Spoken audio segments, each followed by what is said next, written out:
El lupus es una enfermedad autoinmunitaria sistémica que se presenta cuando el sistema inmunitario de tu organismo ataca tus propios tejidos y órganos. La inflamación causada por el lupus puede afectar distintos sistemas y órganos del cuerpo, incluso tus articulaciones, piel, riñones, células sanguíneas, cerebro, corazón y pulmones. El lupus puede ser difícil de diagnosticar porque sus signos y síntomas generalmente son similares a los de otras enfermedades. El signo más distintivo del lupus, una erupción cutánea en el rostro que se asemeja a las alas abiertas de una mariposa en ambas mejillas, se presenta en muchos casos como el lupus, pero no en todos. Algunas personas nacen con una tendencia a padecer lupus, que puede desencadenarse por infecciones, ciertos medicamentos o incluso la luz del sol. Los signos y síntomas de lupus que tengas dependerán de los sistemas del cuerpo que se ven afectados por la enfermedad. Los signos y síntomas más frecuentes son los siguientes: fatiga, fiebre, dolor articular, rigidez e hinchazón, una erupción en forma de mariposa en el rostro que abarca las mejillas, el puente de la nariz o erupciones en otros lugares del cuerpo, lesiones que aparecen en la piel o que empeoran con la exposición al sol. Dedos de los pies y de las manos se vuelven blancos o azules cuando se exponen al frío o durante situaciones de estrés. Falta de aire, dolor de pecho, ojos secos, dolor de cabeza, desorientación y pérdida de la memoria. El tratamiento del lupus depende de los signos y de los síntomas. Para determinar si los signos y síntomas deben tratarse y qué medicamentos usar, se necesita una conversación minuciosa con el médico acerca de los riesgos y beneficios. Sin embargo, en este programa trataremos de darles algunos consejos. Así es, nosotros le damos la bienvenida a nuestra querida amiga dermatóloga Cindy Burbano, que nos va a hablar sobre este tema tan importante que a veces muchas mujeres, muchos hombres pueden tenerlo y ni siquiera sabemos. Bienvenida, Cindy. Veíamos en la nota sobre estos síntomas que tiene el lupus. Cuéntanos, ¿cuál de estos es el más importante y cuándo deberíamos realmente alertarnos?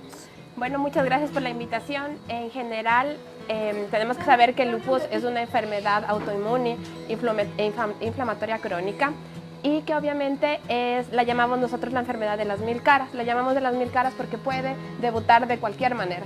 Generalmente nosotros como dermatólogos observamos pacientes con lupus cuando viene con el clásico eritema malar en alas de mariposa, pero hay que considerar que puede manifestarse con pacientes con un cansancio excesivo, dolores en las articulaciones, puede ser con fiebre y a la final lo peor que podría pasar en un paciente con lupus cuando ya es un lupus sistémico es tener las complicaciones renales con temas de insuficiencias renales.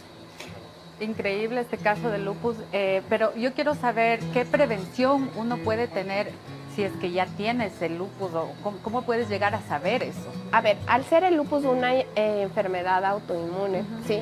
Hay un montón de genes que están relacionados, pero en general, ¿cuál es la causal específica? No se sabe. El lupus es multifactorial, es decir, tú tienes una predisposición genética, es algo genético pero no heredable, ¿sí? Tú tienes una predisposición genética. Además de esto, siempre vamos a tener desencadenantes externos. El primer desencadenante externo es la radiación ultravioleta. Nuestros pacientes tienen completamente prohibido exposiciones solares en horas como de 10 de la mañana a 4 de la tarde. El protector solar para ellos es la piedra angular del tratamiento.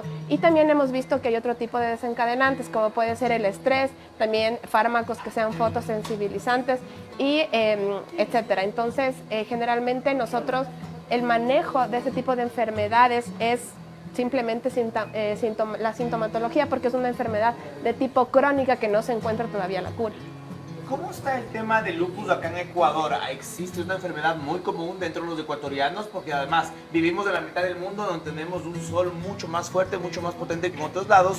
¿Y cómo son los tratamientos que deben seguir a través del Ministerio de Salud Pública? El IES también se encarga del cuidado y de las pastillas que necesitan, porque es algo de por vida, no se puede curar esto. A ver, la primero que nosotros tenemos en cuanto a los tratamientos es, por ejemplo, la primera línea de tratamiento está en los antipalúdicos, pero tenemos que saber que el manejo de lupus es un manejo con muchos especialistas. Nosotros como dermatólogos nos encargamos de la parte dermatológica, pero el manejo en general lo hace el reumatólogo y a veces va de la mano con el nefrólogo si obviamente tenemos ya complicaciones renales, que es la parte más complicada.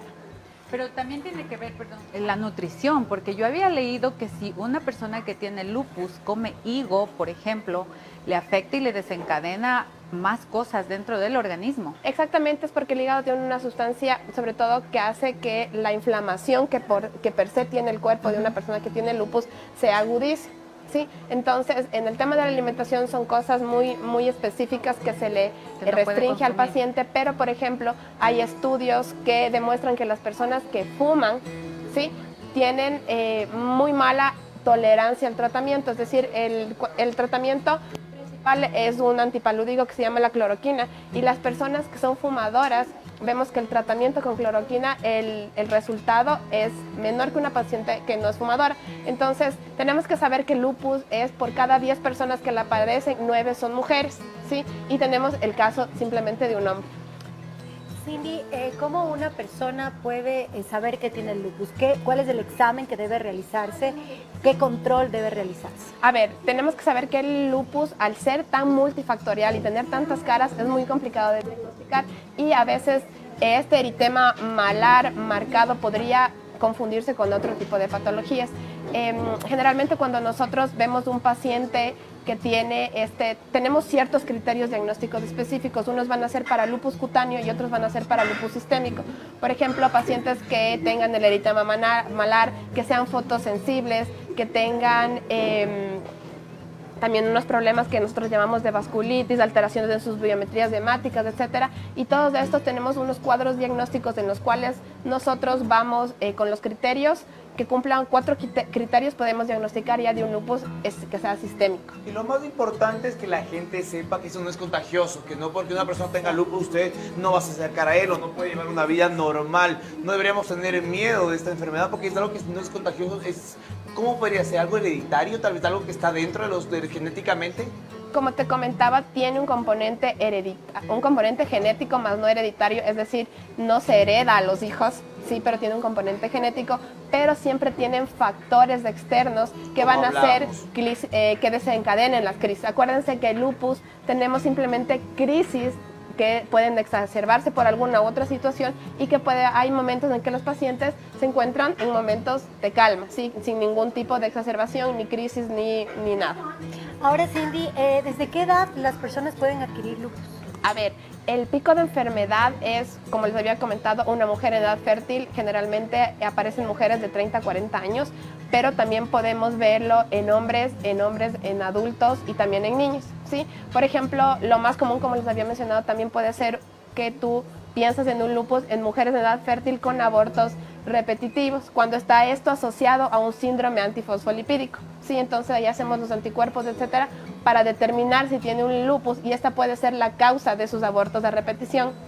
Hay diferentes clases de lupus, ¿cierto? Yo había leído que hay el lupito, que le dicen, un nombre como del menor, el que hace menos daño, se puede decir. Exactamente, tenemos diversos tipos de clasificaciones del lupus. Hay un lupus que es simplemente cutáneo, hay el lupus cutáneo crónico, hay el lupus cutáneo agudo, hay el lupus difuso, etcétera. Entonces va a depender de las características que tenga nuestro paciente para que ingrese a la clasificación.